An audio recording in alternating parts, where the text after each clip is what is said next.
들어가겠습니다. 오늘은 미가서 1장 1절과 2절 두 구절만 보도록 하겠습니다. 미가서 1장 1절과 2절입니다.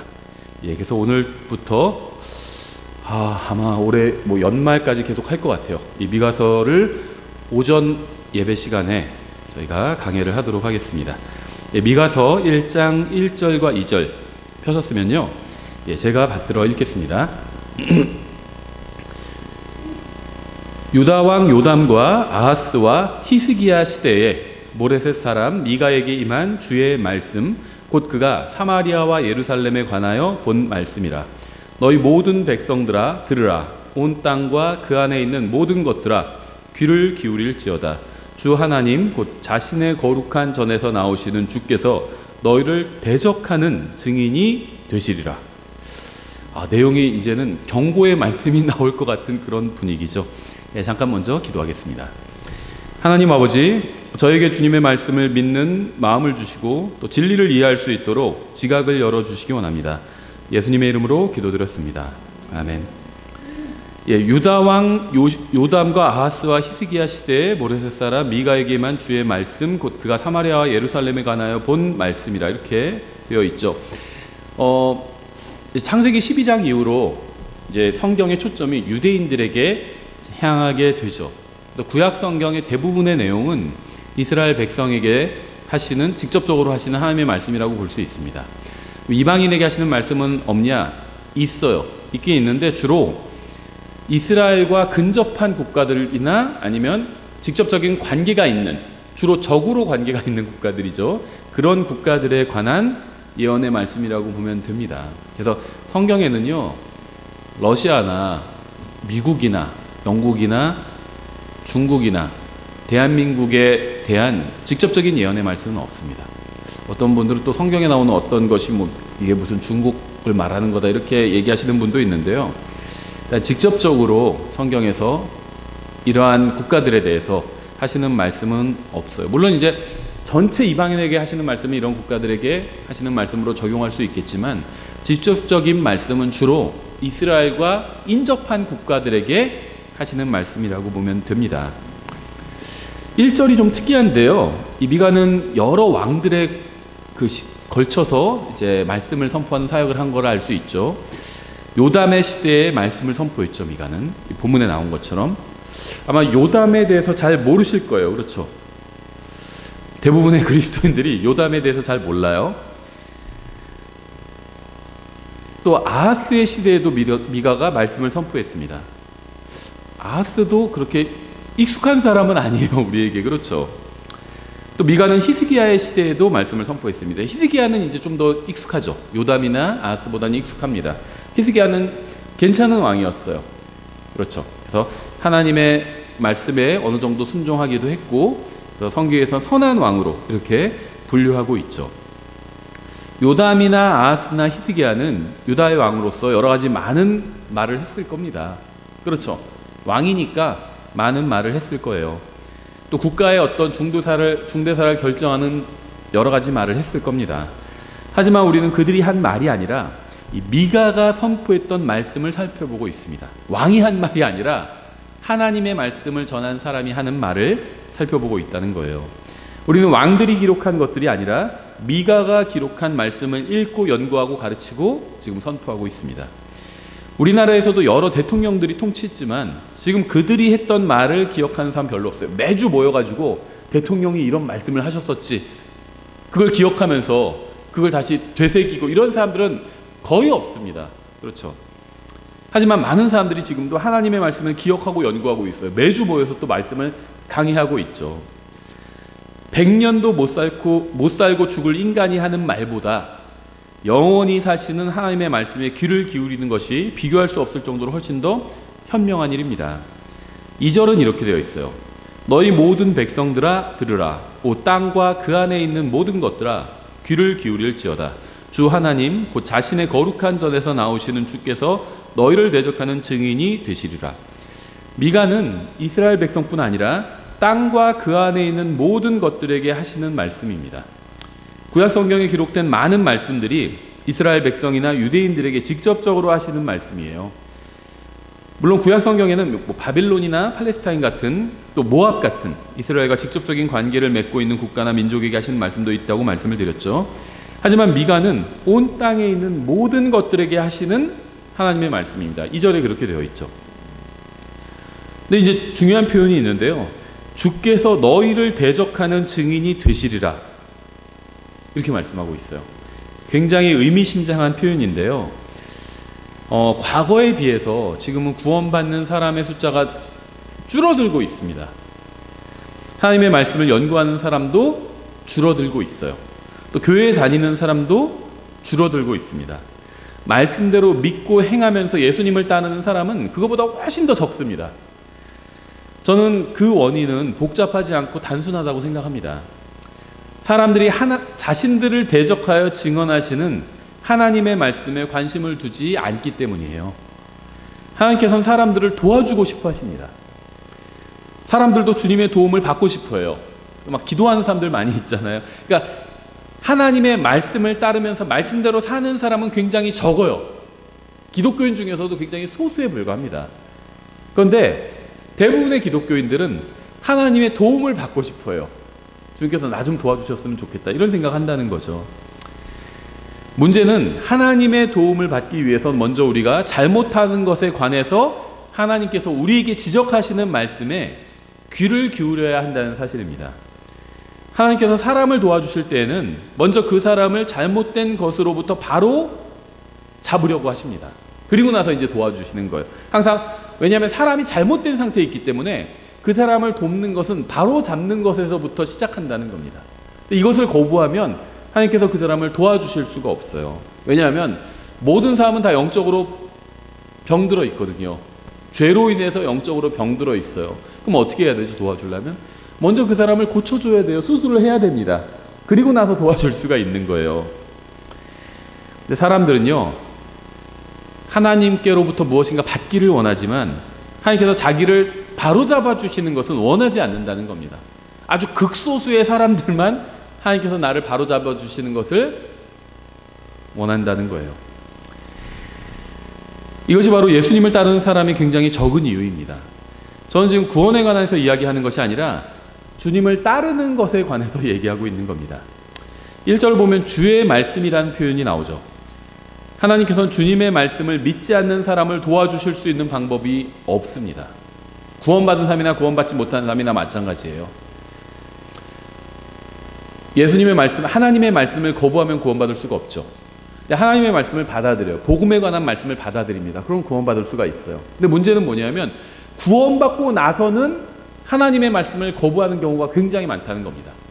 구원에 관한 말씀을 받아들여요. 그래서 구원받습니다. 근데 그 다음에 구원받은 다음에는 하나님의 말씀대로 사는 것. 성경에는요, 구원에 관한 말씀만 있는 게 아니거든요. 이 세상에서 그리스도인답게 사는 것에 관한 말씀이 훨씬 더 많이 있어요. 근데 그런 말씀은 다 거부해 버립니다. 그러면 하나님께서는 그 사람을 도와주시고 그 사람 안에서 일하실 수가 없다는 겁니다. 하나님께서는 성경이 하나님의 말씀이라는 사실을 믿는 사람만 도와주실 수가 있어요. 구원 여부와 상관없이. 저는 지금 여러분에게 우리 교회 전통이나 무슨 특정한 교단의 교리를 가르치기 위해서 이 자리에 있는 것이 아닙니다. 전 여러분에게 주님의 말씀을 선포하기 위해서 이 자리에 서 있는 겁니다. 저에게는 주님의 말씀이 있어요. 하지만 제가 여러분에게 뉴스에 나온 얘기나 한다면 제가 아무리 하나님의 말씀을 가지고 있다고 해도 여러분에게 아무 유익을 주지 못할 겁니다. 제가 인터넷에서 본 것에 대해서 얘기나 한다면 제가 아무리 하나님의 말씀을 가지고 있다고 해도 여러분에게 아무 유익을 주지 못할 거예요. 저는 뉴스나 인터넷에서 보고 들은 것들은 100% 신뢰하지 않습니다. 왜냐하면 그러한 것들은 주님의 말씀이 아니기 때문이에요. 저에게는 주님의 말씀이 있습니다. 하나님의 말씀. 저는 저의 인생을 인간의 말이나 생각이나 주장이나 이념이 아닌 하나님의 말씀에 걸 것입니다. 시편 12편 6절은 이렇게 되어 있어요. 주의 말씀들은 순수한 말씀들이니 흙도가니에서 정제하여 7번 순수하게 만든 은 같도다. 이 순수하다는 것은요, 불순물이 하나도 없다는 겁니다. 오류가 하나도 없다는 거예요. 퓨어, 100%라는 겁니다. 우리는 누가 좀 어떤 사람에 대해서 순수하다 이렇게 얘기할 수가 있잖아요. 뭐 그렇게 얘기할 수도 있어요, 일반적으로는. 성경에서 말씀하시는 순수하다는 건 순도 100%라는 거예요. 퓨어라는 겁니다. 퓨어. 이건 순도 100%를 말해요. 7절에 오 주여 주께서 그것들을 지키시며 주께서 그것들을 이 세대로부터 영원히 보존하시리이다. 주님께서는 자신의 말씀을 영원히 보존하실 겁니다. 그래서 우리는 수천 년 전에 주신 이 말씀을 우리 손에 붙들고 지금 들고 있을 수 있는 거예요. 주님께서 영원히 보존하신다고 약속하셨기 때문에 지금도 우리가 하나님의 말씀을 들고 있을 수 있는 겁니다. 저는 하나님께서 성경을 처음에 완벽하게 주셨고요. 이게 영감이에요. 그리고 지금까지 완벽하게 보존하셨다고 믿습니다. 이게 보존이에요. 저는 성경의 영감과 보존을 믿습니다. 순수하게 주셨다는 것, 완전하게 주셨다는 것, 이게 영감입니다. 그리고 그 완전하게 주신 것을, 완전함을 지금까지 보존해 주셨다는 것, 이게 이제 보존이에요. 여러분은 아마 지금까지 제가 성경이 잘못되었다고 하는 말을 들어보지 못했을 겁니다. 제가 주님께서 처음에 성경을 주실 때는 완벽하게 주셨지만 불행하게도 지금은 완벽한 성경이 없다는 말을 하는 것도, 이런 말을 하는 것도 여러분은 들어본 적이 없을 거예요. 처음에는 완벽했지만 지금은 완벽하지 않다는 말은 주님께서 자신의 말씀을 보존하지 않았다는 의미입니다. 근데 뭐 목사들이 그런 말 하는 사람이 있을까 이렇게 생각할 수도 있는데요. 그런 말을 하는 사람들이 훨씬 더 많아요. 무슨 말이냐면 목사들은 다 성경은 완벽한 하나님의 말씀입니다 이렇게 얘기할 겁니다. 근데 그것은요, 많은 것이 생략된 말이에요. 그렇게 얘기하면요, 잘 모르는 사람들은, 성경 문제에 대해서 잘 모르는 사람들은 그냥 넘어갑니다. 아, 성경이 완벽하다고 믿는다고 얘기했으니까 저 목사도 하나님의 말씀이 완벽하다고 믿나 보다 이렇게 생각할 수 있는데 그렇지 않은 경우가 90% 이상이에요. 무슨 말이냐면 성경은 완벽하다고 말할 때 보통 목회자들이, 앞에 성경 교사들이 하는 말은 처음에 하나님께서 성경을 주실 때 완벽하게 주셨지만 지금 이 세상에 인쇄되어 있는 성경 중에선 완벽한 성경이 없다 이렇게 믿어요. 왜 그렇게 믿는지 아세요? 그렇게 배웠기 때문이에요. 신학교에서는요, 뭐 제가 모든 신학교 다 확인해 본 건 아니지만 99%의 신학교에서는요, 지금 이 세상에 인쇄된 성경 중에 완벽한 성경은 없다고 가르칩니다. 한글 성경이건 그것이 영어 성경이건 원어 성경이건 상관없이 완벽한 성경은 없다고 가르쳐요. 신학교에서. 그래서 목회자들이 좋은 신학교건 나쁜 신학교건 뭐 자유주의건 근본주의, 보수주의건 상관없어요. 보수주의도 그렇게 가르쳐요. 보수주의에서는요, 하나님께서 성경을 처음 주실 때 완벽하게 주셨다 이렇게 얘기합니다. 하지만 지금 이 세상에 인쇄된 성경 중에는 완벽한 성경이 없다 이렇게 가르쳐요. 우리가 성경이 완벽하다고 주장하면요, 아, 저 목사는 못 배운 목사 그렇게 생각합니다. 왜냐하면 신학교에서 그렇게 가르치기 때문에, 신학교에서 그렇게 가르치는 거를, 교수가 앞에서 그렇게 가르치는 거를 반발할 수 있는, 교수의 가르침에 반박할 수 있는 학생은 거의 없습니다. 여러분 생각해보세요. 여러분이 예전에 학생일 때 교수님이 앞에서, 선생님이 앞에서 가르치는 걸 반박할 수 있었을까요? 없어요. 그러다 보니까 대부분의 교회, 이건 뭐 99%의 교회에선 성경이 지금 완벽한 성경은 없다고 가르치는 겁니다. 하나님의 말씀보다, 하나님께서 성경을 보존해 주시겠다고 말씀하셨잖아요. 근데 하나님의 말씀보다 인간의 말을 더 신뢰하고 있는 거예요. 저는 하나님께서 말씀을 처음에 완벽하게 주셨고 지금까지 완벽하게 보존해 주셨다고 믿습니다. 저는 성경이 완벽하다고 믿어요. 성경이 진리며 항상 옳다고 믿습니다. 주님의 말씀은 도가니에서 정제해서 순수하게 된 은 같다고 믿습니다. 오류가 전혀 없다고 믿습니다. 성경은 주님께서 처음 주실 때와 동일하게 지금도 완벽한 하나님의 말씀이라고 믿어요. 그리고 그 말씀이 믿는 사람은, 그 말씀을 믿는 사람은, 이 하나님의 말씀이 믿는 사람의 생명을 살려주고요, 영적으로 또 자라게 할 수 있다고 믿습니다. 이 과학 교과서는요, 몇 년마다 한 번씩 주기적으로 개정이 되죠. 여러분이 30대나 40대, 뭐 그 이상 50대라 나이가 더 많으면 많을수록 지금 과학 교과서를 보면 이거 내가 옛날에 배웠던 것과는 다른데, 이런 부분이 굉장히 많을 겁니다. 몇 년마다 한 번씩 주기적으로 개정이 돼요.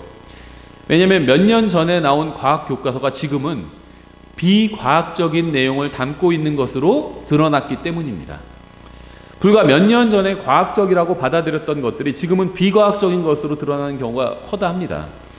하지만 성경은 하나님께서 처음 인간에게 주셨을 때와 마찬가지로 지금도 순수한 진리 그 자체고요.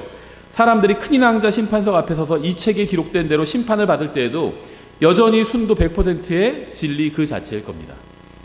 성경은 하나님의 말씀이에요. 이 책에 여러분의 인생을 걸어도 됩니다. 전 여러분이 그렇게 해도 결코 후회하지 않을 것이라고 장담합니다. 시편 19편 7절 이렇게 되어 있어요. 주의 율법은 완전하여 혼을 회심시키고 주의 증언은 확실하여 단순한 자를 지혜롭게 하며. 이 세상에서 아무리 뛰어나고 대단한 사람의 말이라 해도요, 저의 혼을 회심시킬 수는 없습니다. 어떤 정당이나 정치인이나 학자라 해도 저의 혼을 회심시킬 수는 없어요. 하지만 주님의 말씀은 완전하기 때문에 저의 혼을 회심시킬 수가 있습니다. 우리는 죄에 빠진 인간의 혼도 회심시킬 수 있는 완전한 말씀을 가지고 있기 때문에 정치인이나 학자나 세상에서 뛰어난 사람의 말이 아닌 하나님의 말씀에 귀를 기울여야 합니다. 8절에 이렇게 되어 있죠. 주의 법규들은 올바라서 마음을 기쁘게 하고 주의 명령은 순수하여 눈을 밝게 하도다. 이 세상의 법규들은요, 인간의 마음에 진정한 기쁨을 줄 수가 없습니다. 낙태를 허용하는 법이나 간통을 처벌하지 않는 법은 올바르지 않은 법이기 때문에 마음을 기쁘게 할 수가 없어요. 인간이 만든 그러한 법들은 슬픔만 가져올 뿐입니다.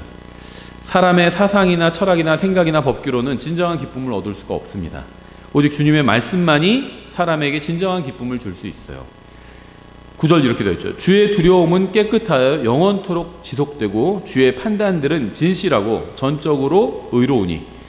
여러분은 어떤 법원 판결은 정당하다고 생각할 거고요, 또 어떤 판결은 부당하다고 생각할 겁니다. 뉴스에 판결이 보도될 때 있잖아요. 어떤 판결을 들을 때 저거 정당하다, 잘됐다 이렇게 생각하는 것도 있고, 저건 좀 이상하다, 부당하다 이렇게 생각하는 것도 있을 겁니다.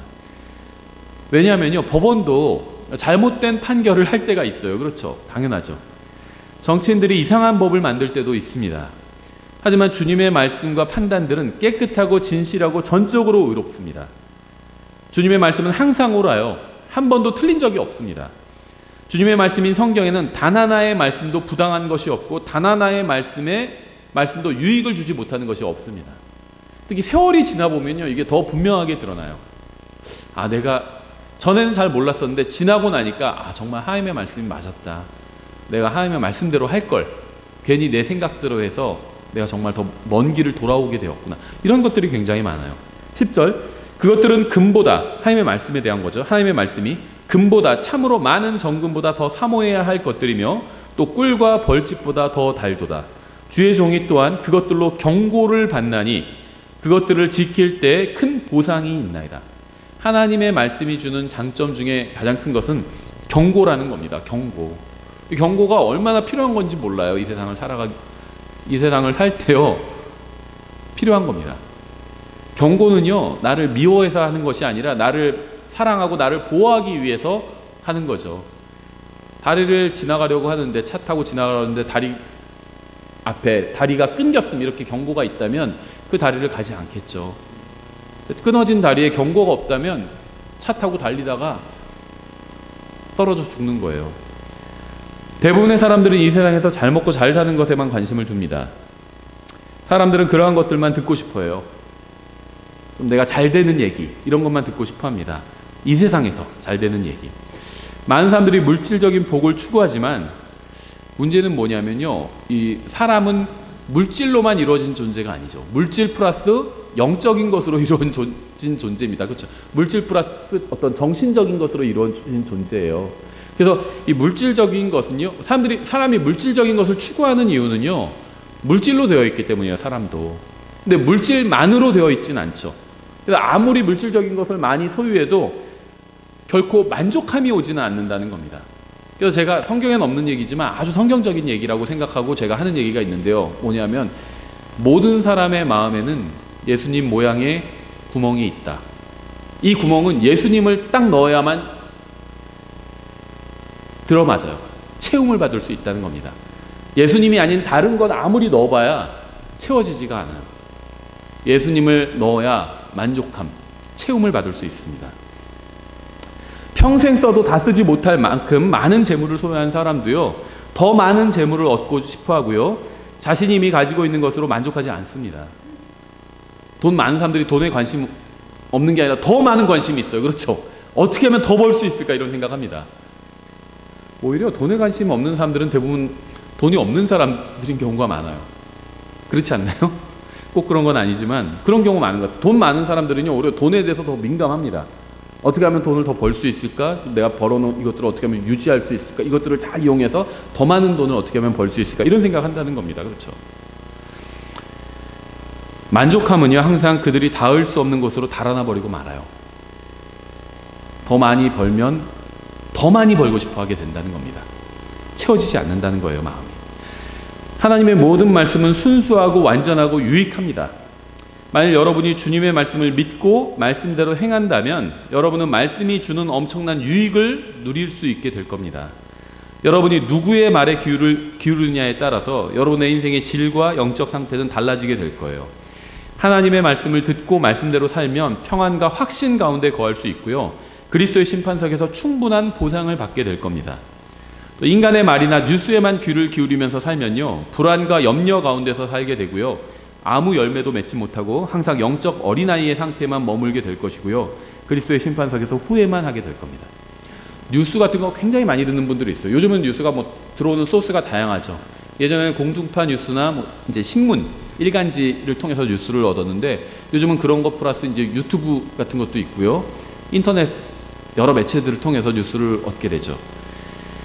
뉴스를 아예 보지 말라는 게 아니에요. 저도 봅니다. 여러 가지 어떤 참고하고 또 뭐 날씨나 아니면 뭐나 지금 뭐 이런 전염병 사태나 이런 거에 대해서 알기 위해서 뭐 뉴스 볼 수 있어요. 충분히. 그렇죠. 근데 그걸 100% 신뢰할 필요는 없다는 겁니다. 뉴스도 마찬가지고 어떤 인터넷 어떤 유튜버가 하는 말도 마찬가지예요. 100% 신뢰할 필요가 없다는 겁니다. 그런 것에 시간을 많이 쓰면 많이 쓸수록 마음은 불안해지게 돼 있어요. 뉴스를 3시간 동안 봤더니 마음이 너무 평안하다, 이런 사람은 거의 없습니다. 거의 못 봤어요. 뉴스가 아니라 다른 거 본 거예요. 어떤 엔터테인먼트 같은 거 다른 거 본 겁니다. 진정한 마음의 평안은 뉴스가 아니라 하나님의 말씀을 들을 때 오게 됩니다. 베드로전서 1장 23절 이렇게 되어 있어요. 너희가 다시 태어난 것은 썩을 씨에서 난 것이 아니요 썩지 아니할 씨에서 난 것이니 살아있고 영원히 거하는 하나님의 말씀으로 된 것이니라. 썩는다는 것은요, 없어져 버린다는 거죠. 썩어서 없어지게 되죠.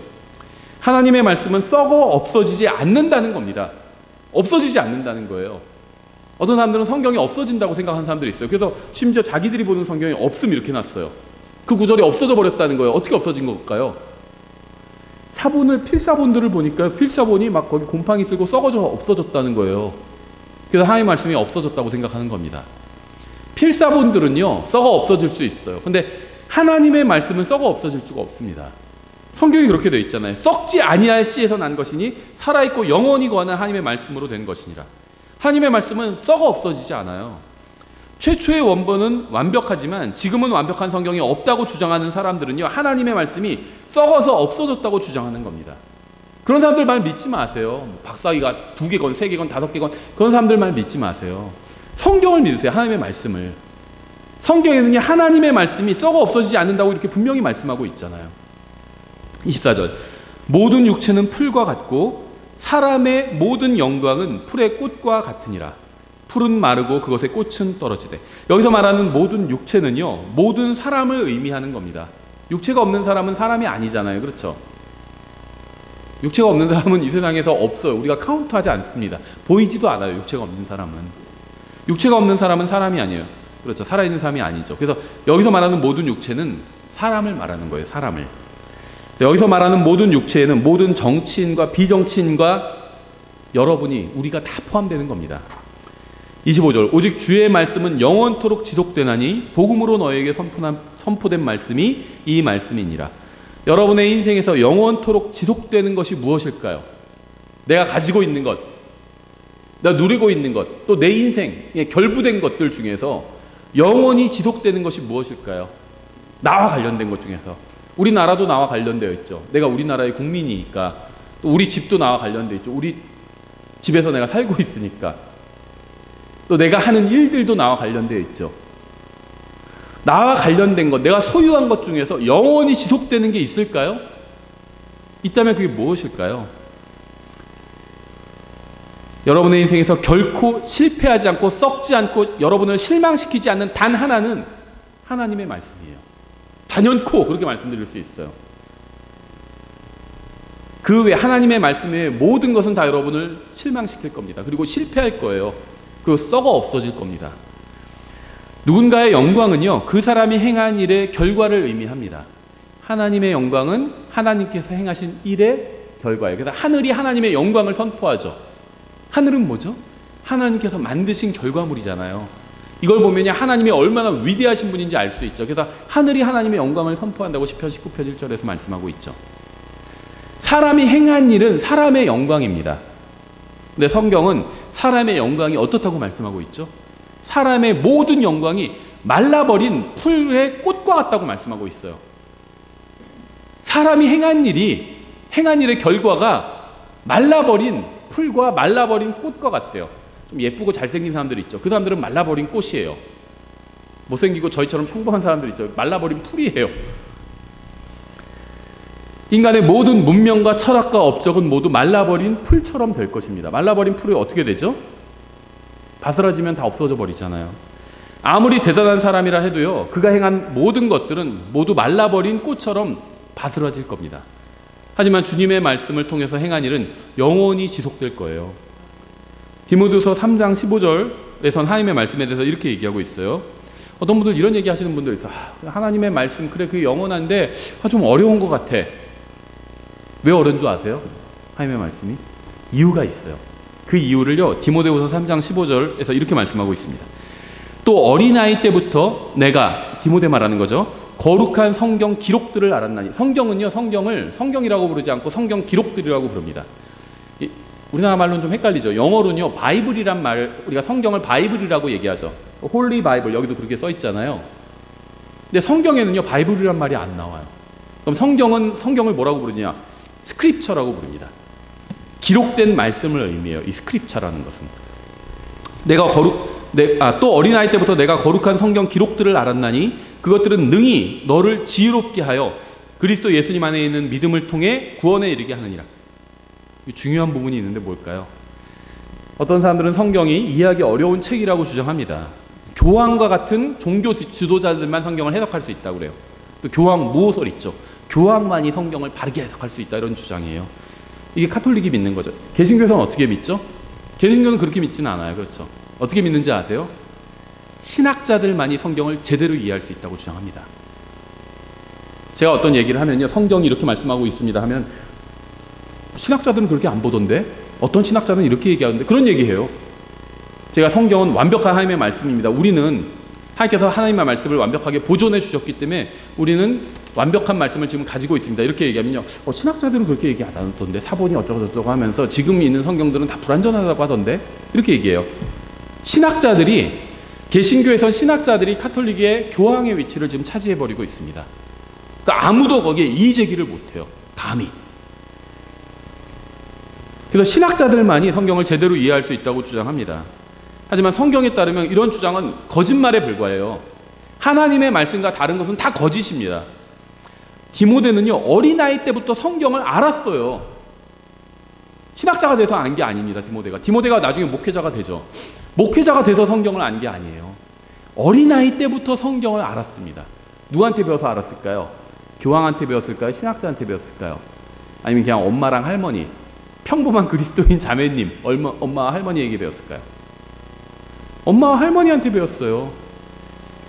또 어린아이 때부터 내가 거룩한 성경 기록들을 알았나니. 성경에 따르면 어린아이도 성경을 알 수 있습니다. 아이들은 성경을 알 수 없다고 생각하는 이유는 아이들에게 성경을 가르쳐 본 적이 없기 때문이에요. 우리 애들은 성경 모르던데 왜 우리 애가 성경 모르는지 아세요? 내가 성경을 안 가르쳤으니까 애들이 성경을 모르는 거예요. 다른 이유가 없어요. 생각해 보세요. 글을 읽지 못하는 아이가 있어요. 예를 들면 초등학교 3학년인데 지능이 떨어지거나 그런 것도 아니고 대단히 똑똑한 것도 아니고 그냥 평균적인 아이예요. 근데 초등학교 3학년인데 글을 읽지 못하는 아이를 본다면 아이는 글을 배울 수 없다. 아이들은 원래 글을 배울 수 없다. 이렇게 생각하는 사람이 있을까요? 아이들이 글을 배우는 건 불가능해. 아이가 글을 읽는 건 불가능해. 이렇게 생각하는 사람이 있을까요? 없을 겁니다. 그렇죠. 쟤는 못 배웠나 보다. 학교를 못 갔나 보다. 부모가 안 가르쳤나 보다. 이렇게 생각하지 않을까요? 마찬가지로 아이가 성경을 모른다면 그 이유는 성경을 배운 적이 없기 때문이에요. 밖에 있는 아이들이 성경을 모르잖아요. 성경을 배운 적이 없기 때문입니다. 교회에서도 안 가르쳐주고요. 집에서도 안 가르쳐줬기 때문이에요. 아무도 아이한테. 마찬가지예요. 교회 다니는 아이들도. 교회 데리고 오는데 애가 계속 성경을 몰라요. 왜 모르는지 아세요? 집에서 부모님이 성경을 안 가르쳐주기 때문이에요. 디모데는 왜 성경을 알았을까요? 바울한테 배워서 알았을까요? 아니에요. 할머니와 엄마한테 배웠어요. 할머니한테 배웠어요. 아마 이 할머니는 초등학교도 못 나온 할머니가 전 분명하다고 생각해요. 없었겠죠, 그런 게. 여성들이 근데 교육을 받은 건요, 불과 한 100년뿐이 안 돼요.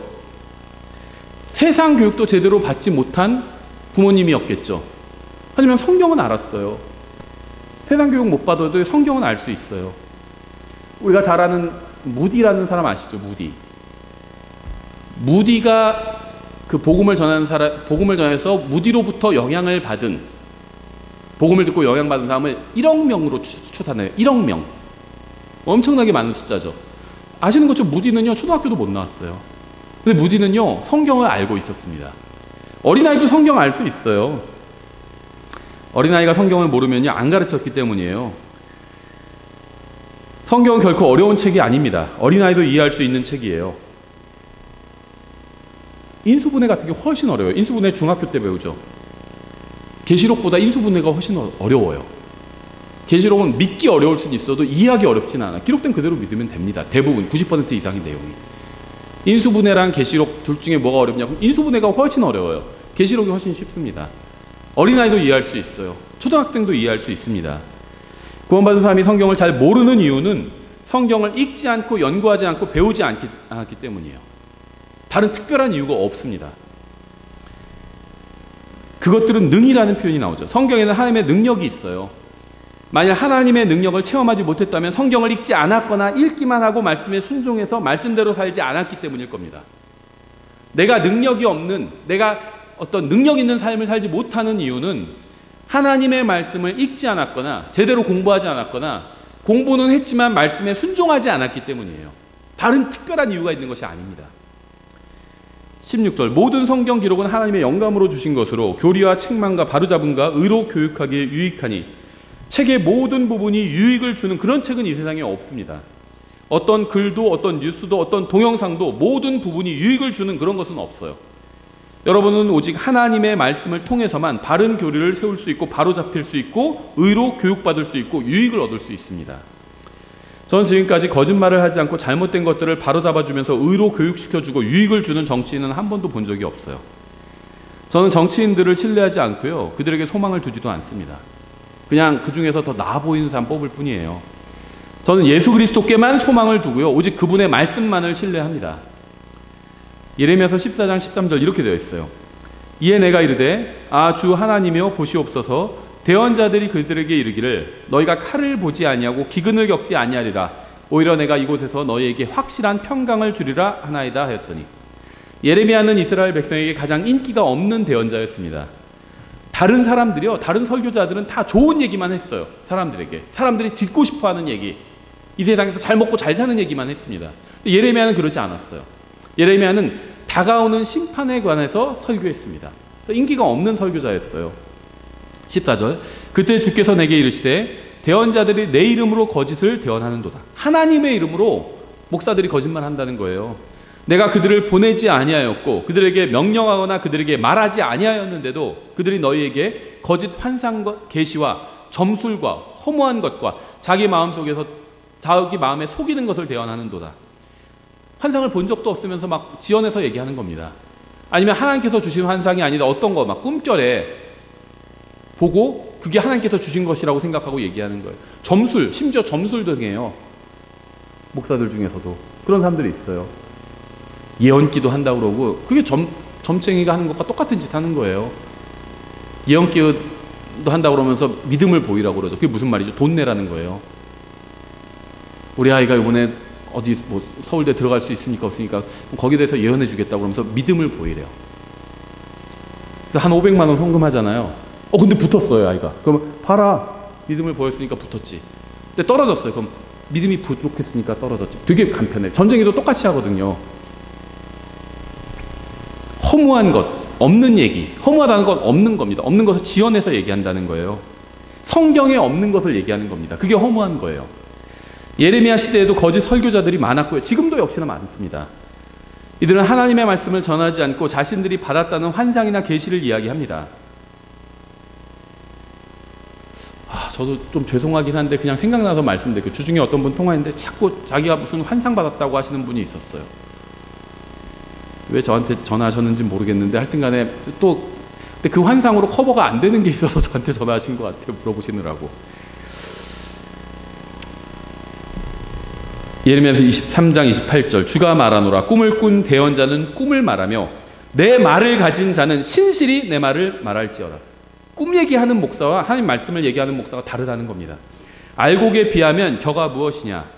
32절 주가 말하노라 보라 거짓 꿈들을 대언하고 그것들을 말하며 자기의 거짓말과 경솔함으로 내 백성을 잘못되게 하는 자들을 내가 대적하노라. 그러나 내가 그들을 보내지 아니하였고 그들에게 명령하지도 아니하였나니 그러므로 그들이 이 백성에게 아무 유익을 끼치지 못하리라 주가 말하노라. 주님께서 성경 교사들에게 가서 사람들에게 꿈 얘기해라 이렇게 말씀하신 적이 없습니다. 환상 얘기해라 이렇게 말씀하신 적 없어요. 내 말을 전하라고 말씀하셨어요. 말씀을 전하지 않고 꿈이나 환상이나 성경에 없는 것들을 전하는 설교자들은요 모두 다 거짓말을 하고 있는 것입니다. 거짓 설교자들은 사람들이 자신들을 주목하게 하려고 특이한 꿈 얘기를 하거나 지어낸 얘기를 말합니다. 블러드 문이 어쩌고저쩌고 뭐 그랜드 크로스가 어쩌고저쩌고 이런 얘기들은요 다 꾸며낸 거짓 이야기예요. 성경에 없는 얘기하는 사람들 있죠. 특히 유튜브에 많아요. 유튜브 동영상에 막 자극적인 거 썸네일 같은 거 올려가지고 자극적인 이야기 합니다. 성경에 없는 이야기. 거짓 대언자들이라고 보시면 됩니다. 이들은 재림의 날을 점치다가 그날이 아무 일 없이 그냥 지나가 버려도 사과 한마디 없이 또 다른 재림의 날이라고 또 다른 날을 찍어요. 2000년, 99년 이런 날 찍었던 사람들 굉장히 많습니다. 근데 그냥 지나가 버리잖아요. 그럼 저는 여태까지 주님께서 언제 오실 것이다 재림의 날을 찍은 설교자들 많잖아요. 킹제임스 성경 진영에도 있어요. 전천년주의 믿는 분들 중에 재림의 날 찍는 사람들이 있거든요. 그런데 그날이 지나갔을 때 사과한 사람은 한 명도 보지 못했어요. 그날 올 거라고 가르치고 책 써가지고 팔아먹군요. 그날 지나가잖아요. 그럼 또 다른 날을 찍어요. 그러면서 또 책 씁니다. 그리고 또 팔아먹어요. 이러한 거짓 설교자들이 당당하게 활동하는 이유는요. 사람들이 진리인 하나님의 말씀보다 듣기 좋은 거짓말을 선호하기 때문입니다. 아무도 주님께서 언제 오시는지 알 수 없다고 말씀하고 있잖아요. 하늘의 천사들도 모르고 아들도 모른다고 그랬어요. 아들 하나님도 모른다는 겁니다. 왜 그런지 아세요? 아버지 하나님께서 결정하실 날이 재림하시는 날이기 때문이에요. 그런데도 어떤 사람들은 자기가 안다고 주장해요. 근데 그걸 믿는 사람들이 있어요. 왜 믿을까요? 그걸 알고 싶은 거예요. 하나님께서 알지 못한다고 말씀하신 걸 알고 싶은 겁니다. 하나님의 말씀보다 자기의 욕망을 더 우선시하는 거예요. 그러니까 그걸 채워줄 설교자를 보면 좋아하는 겁니다. 따라가는 거예요. 성경에 기록되어 있지 않은 예언은 진짜 예언이 아닙니다. 성경에 없는 것을 꿈이나 환상이나 계시를 통해서 알게 되었다고 주장하는 사람은요 거짓말을 하고 있는 거짓 교사예요. 그러한 자에게 속는 것은 그들의 죄에 동참하는 겁니다. 목사는요 성경을 가르치는 사람이에요. 근데 성경에 기록된 것을 가르치는 거지 없는 것을 가르치는 사람은 목사가 아닙니다. 예수님께서 언제 재림하신다는 그 재림의 날이 성경에 나와 있나요? 그날에 대한 묘사는 있지만 몇 월 며칠이다 이런 말은 없어요. 성경에 여러 가지를 조합해보고 계산해보면 나온다. 다 거짓말입니다. 성경에 그런 말이 없어요. 성경에 없는 것을 가르치는 목사는 거짓 목사예요. 구분하기 어렵지 않습니다. 성경을 가르치는 목사가 하나님의 말씀을 제대로 가르치는 사람이에요. 하나님께서는 거짓말을 하는 사람들뿐 아니라 거짓말에 속는 사람들도 책망하실 겁니다. 왜냐하면 주님께서는요 우리가 거짓에 속지 않게 하기 위해서 진리의 말씀을 주셨기 때문이에요. 성경을 읽고 믿고 연구한다면 거짓에 속지 않을 수 있습니다. 누군가 거짓에 속았다면 그 이유는 하나님의 말씀을 읽지 않고 연구하지 않았기 때문이에요. 하나님의 말씀은 믿는 사람에게 생명을 줄 뿐 아니라 영적으로 성장하게 하고요 또 열매를 맺게 합니다. 하나님의 말씀이 여러분에게도 그러한 일을 하고 있나요? 나를 막 성장시키고 있나요? 말씀이 열매 맺게 하고 있나요? 바울 안에서 일했던 말씀은 여러분 안에서도 일할 수 있어요. 바울이 대단한 사람이기 때문에 말씀이 열매를 맺은 게 아니거든요. 말씀이 대단한 말씀이기 때문에 열매를 맺은 거예요. 주님의 말씀은 오직 믿는 사람 안에서만 일합니다. 만일 주님의 말씀이 여러분 안에서 일하지 않는다면 그건 주님의 말씀에 문제가 있는 것이 아니라 여러분이 말씀을 믿지 않았기 때문이에요. 미가서 1장 2절, 오늘 본문이죠. 주께서 너희를 대적하는 증인이 되시리로다. 그래도 굉장히 의미심장한 표현인데요. 저는 구원받지 못한 채 지옥을 향해서 가던 죄인이었습니다. 제가 구원받아서 영원한 생명을 소유한 하나님의 자녀가 될 수 있었던 것은 주님께서 저를 대적하여 증언하시는 것을 제가 받아들였기 때문이에요. 주님께서는 저에게 모든 사람이 죄를 지어 하나님의 영광에 이르지 못하더니라고 말씀하셨습니다. 제가 죄인이라고 말씀하신 거예요. 이 말씀은 저를 대적하는 말씀이었습니다. 대적하는 하나님의 증언이었어요. 저는 이 말씀을 저에 대한 진실한 증언이라고 받아들였습니다. 제가 죄인이라고 지적하시는 이 말씀을 저는 진실한 증언이라고 받아들였어요. 주님께서는 저에게 죄의 삭은 사망이라고 말씀하셨습니다. 이 말씀의 의미는 저의 육체가 저의 죄로 인해서 죽을 것이고 저의 혼도 불호수에 던져질 것이라고 하는 것이었어요. 근데 저는 이 말씀도 저를 대적하여 하시는 하나님의 증언이라고 받아들였습니다. 진실한 증언이라고. 비록 듣기 좋은 말은 아니었지만 진실한 증언이라고 인정했습니다.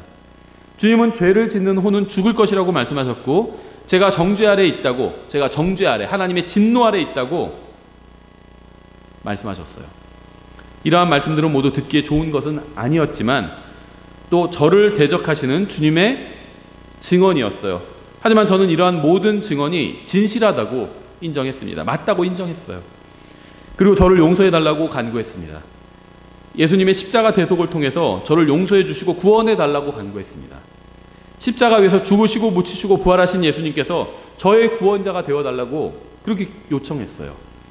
제가 이렇게 저를 대적하시는 하나님의 증언을 인정하고 예수님을 통해서 구원해달라고 요청하자 하나님께서는 즉시 저를 용서해 주시고 구원해 주시고 자녀 삼아 주셨습니다.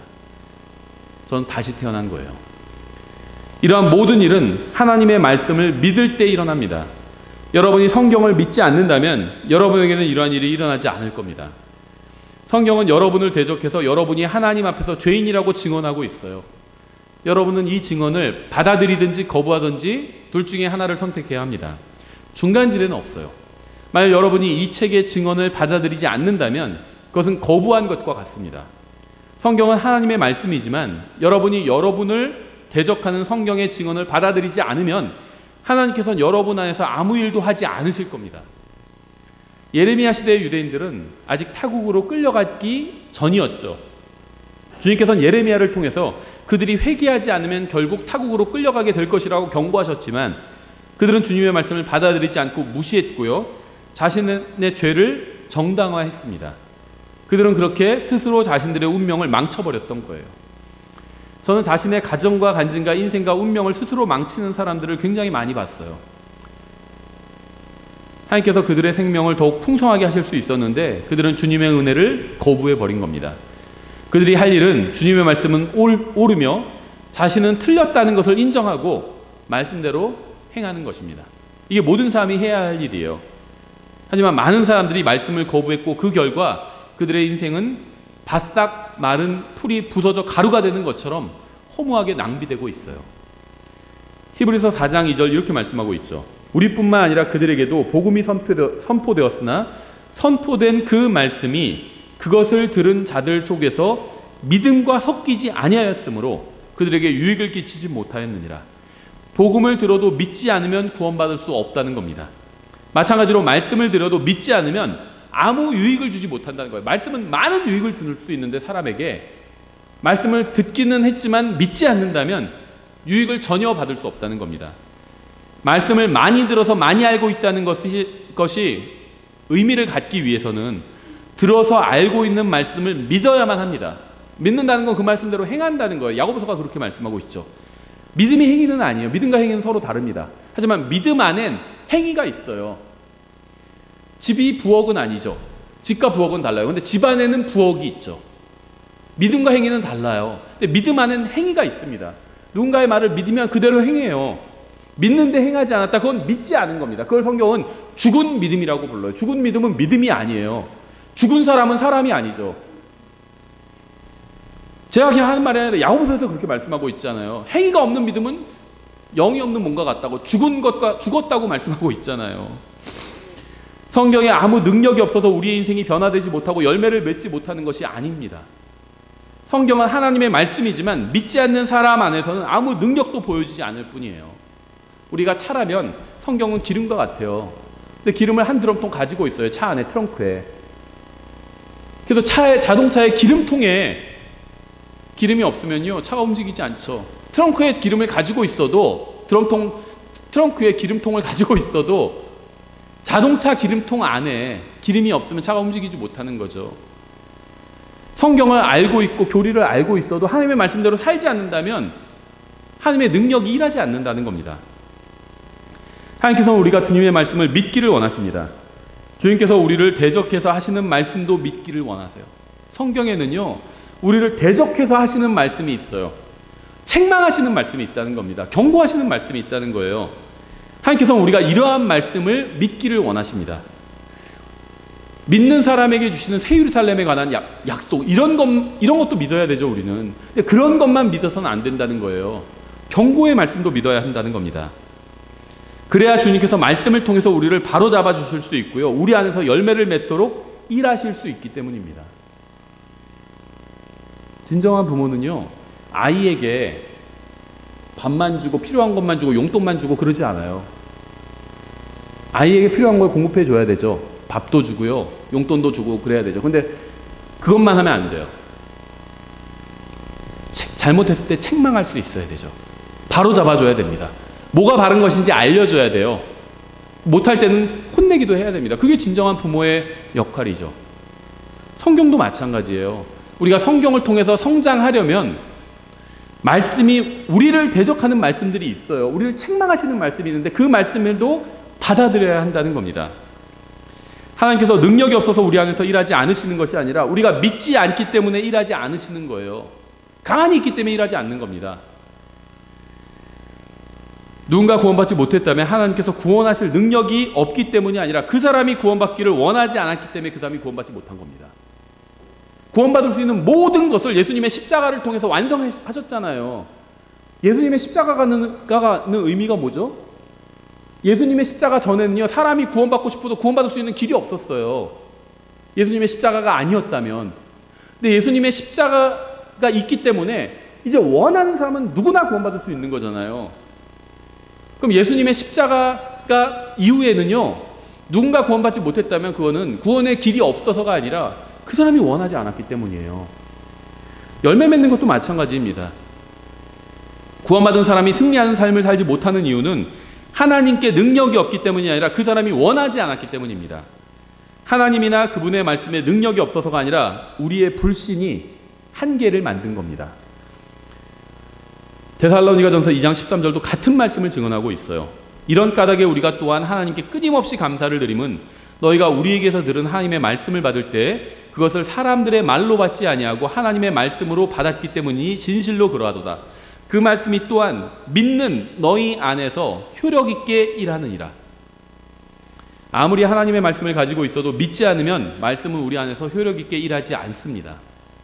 여러분이 말씀을 믿는 순간 말씀은 여러분 안에서 인생을 완전히 바꿔버릴 만큼 효력 있게 일하기 시작할 겁니다. 믿는 순간, 믿기 시작할 때 말씀도 일하기 시작한다는 겁니다. 여러분의 인생의 문제는 무엇인가요? 여러분의 죄는 무엇인가요? 여러분이 실패한 이유는 무엇인가요? 여러분에게는 여러분을 정복자보다 더 나은 자로 만들어줄 하나님의 말씀이 있습니다. 이 말씀에는 능력이 넘치지만 여러분이 믿지 않으면 여러분 안에서는 아무 일도 일어나지 않을 겁니다. 여러분이 아무리 바른 말씀을 가지고 있고 바른 교리를 알고 있다 할지라도 그 말씀대로 믿지 않는다면, 행하지 않는다면 여러분의 인생에는 아무 일도 일어나지 않는다는 겁니다. 하나님께서 여러분을 대적하여 증언하시는 이유는 여러분을 바로 잡기 위해서예요. 여러분이 하나님의 자녀이기 때문입니다. 그러니까는 징계하시고 혼내시는 거예요. 하나님께서 여러분을 도와주지 못하시는 이유는 능력이 없어서가 아니라 여러분이 그분의 말씀을 믿지 않기 때문입니다. 아무리 교회에 나와도요, 하나님의 말씀대로 행하지 않는 건요, 집 나간 것과 같아요. 자녀가 집 나간 것과 같아요. 부모가 아무리 도와주려고 해도 집 나가버리면 도와줄 수가 없어요. 그분 뭐 제 설교 듣지 않을 테니까 예를 들면요, 오래전 일인데요, 어떤 분이 자녀가 집을 나갔대요. 그래서 뭐 1년인가 지나버렸어요. 1년인가 2년이 지났는데 연락이 왔대요. 자기 좀 구해달라고.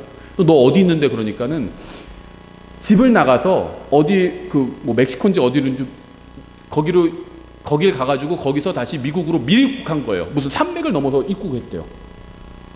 근데 그러다가 그 국경수비대에 붙잡힌 거예요. 그래서 지금 미국 교도소에 있는데 자기 좀 구해달라고 이렇게 연락이 온 거예요. 집을 나가면 도와줄 수가 없어요, 부모가. 그렇죠? 마찬가지예요. 아무리 좋은 교회에 와서 앉아서 좋은 설교를 듣고 하나님의 말씀을 배워서 교리를 안다 할지라도 말씀대로 살지 않으면 그건 집 나간 것 같아요. 하나님께서 도와주실 수가 없어요. 말씀대로 행해야, 말씀을 믿고 말씀대로 행해야 도와주실 수가 있는 겁니다.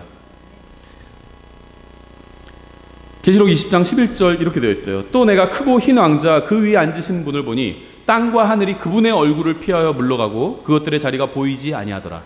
또 내가 보면 죽은 자들이 작은 자나 큰 자나 할 것 없이 하나님 앞에 서 있는데 책들이 펴져 있고 또 다른 책이 펴져 있었으니 곧 생명책이라. 죽은 자들이 자기 행위들에 따라 책들에 기록된 그것들에 근거하여 심판을 받았더라. 하늘과 땅이 모두 사라지고 나면 혼들이 주님 앞에 서게 될 것입니다. 하나님께서 창조하신 모든 것들이 사라져도 여러분의 혼은 그대로 남아있을 겁니다. 여러분이 하나님 앞에 서서 심판을 받을 때 주님께서는 책을 펴실 것이고요, 그 안에 기록된 것들에 근거하여 심판하실 겁니다. 이거는 그리스도의 심판석이나 큰 왕자 심판석이나 마찬가지죠. 책들에 근거하여, 말씀에 근거하여 심판하신다는 거예요. 모든 것이 사라져도 하나님과 여러분과 또 여러분의 혼과 주님의 말씀인 성경은 남아있을 겁니다. 그 무엇보다도 이 책은 여러분의 인생에 큰 영향을 줄 수 있어요. 이 세상의 모든 것들이 사라질 겁니다. 하지만 주님의 말씀은 영원히 남아있을 거예요. 저는 영원한 말씀을 가지고 있다는 사실로 인해서 주님께 감사를 드립니다. 우리가 성경을 아무리 열심히 공부해도 믿지 않는다면 아무 소용이 없어요. 이 책은 위대한 책이지만 믿지 않는 자들에겐 어떤 일도 해주지 않습니다. 하지만 만일 믿는다면 혼을 구원해 주시고요, 인생을 완전히 변화시켜 줍니다. 기도하겠습니다. 하나님 아버지, 저에게 성경을 주셔서 감사합니다. 저희를 어둠과 비참함 가운데 남겨두지 않으시고 저에게 거룩한 말씀을 주셔서 감사합니다. 저희가 이 말씀을 믿고 말씀대로 살 수 있도록 도와주시기 원합니다. 예수님의 이름으로 기도드렸습니다. 아멘.